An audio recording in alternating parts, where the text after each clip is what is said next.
Andrew, welcome back. We're here for the second instalment of our discussion. Yep. Now we're going to focus a bit more on Andrew, the leader, in your leadership journey. So let's start with your career. Just a brief background in how your career's developed. Sure. I have to go a fair way back, so I promise I'll be quick.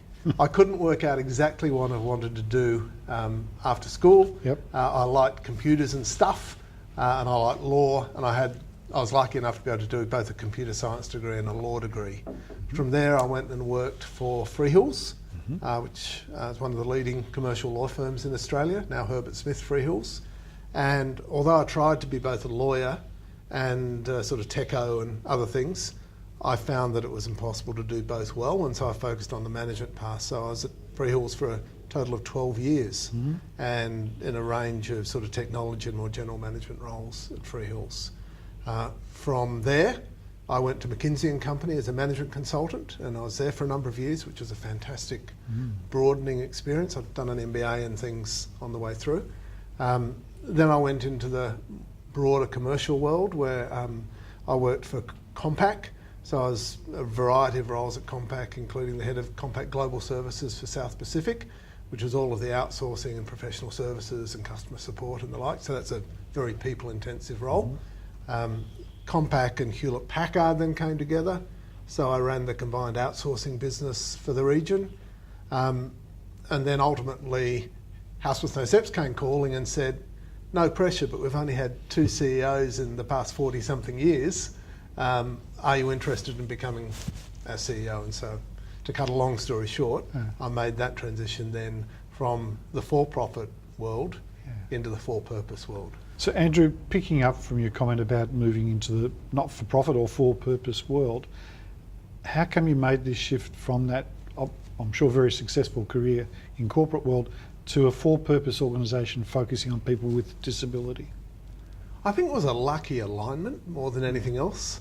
For me personally, I was at that stage where I'd been quite successful in my career, but I was increasingly dissatisfied with the type of short-term commercial trade-offs you had to make when so much of what we're doing was about the long term. And I guess too, as we've chatted about, I have a very personal connection with disability. And so when House with No Steps came calling and said, look, we're really after a business leader with heart rather than a disability expert, it felt like a really good fit. And you'd probably have to go back and ask the House with No Steps board of the time why they chose to search for that particular description. I'm very glad they did, because I could pick up those business skills and the leadership skills that I'd developed through a more traditional corporate career and apply them in an area where I was truly passionate about making a difference. You commented there about leadership and change, and then applying that in House with No Steps over the last 12 years. And it's clearly been a successful organisation on many levels you could measure. Why do you think your leadership's been successful through that 12 years? I could say luck, but I think that would be overly simplistic, but luck always plays a part. I think as a leader, I'm very flawed and imperfect. I'm actually quite comfortable making mistakes, which I think helps, because if you're not trying and taking some risk, then you're probably not really pushing as hard as you should be. But overwhelmingly, leadership is really simple to me. It's actually about finding really good people and pointing them in the right direction and being their greatest cheerleader, an encourager, and to some extent accountability partner. And then using that approach, how do you bring about the change? You empower them to get on with it? I think one of the things that I really enjoy is setting vision. And that's actually, it sounds simple, but it's actually a very bottom-up, inclusive process of coming together and working out how you want the world to change. And then you've got the whole strategic planning piece, which I've had a lot of experience around.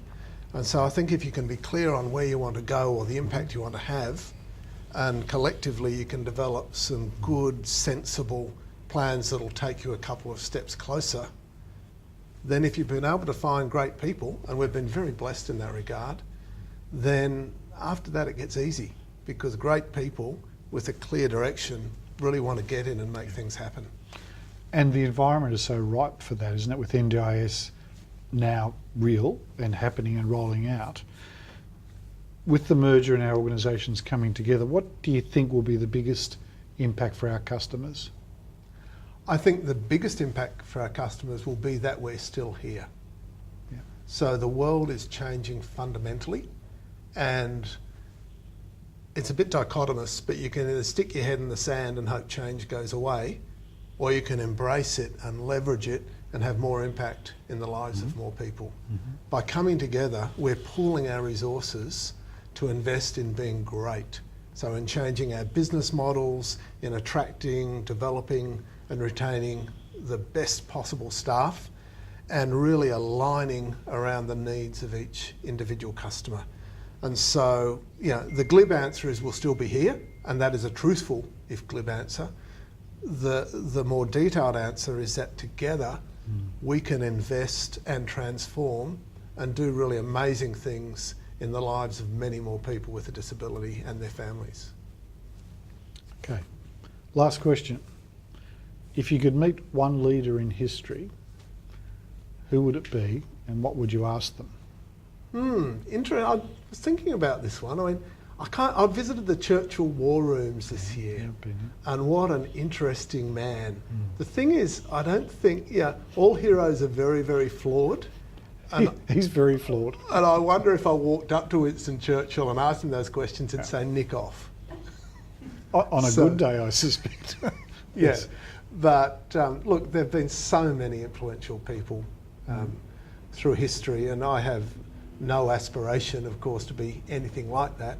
But what I want to see is that we collectively, and that's the 5,000 or so people who now work at the combined House with No Steps tipping organisation, can each really achieve our potential and make a difference in the lives of the people around us and ultimately in the lives of people with a disability.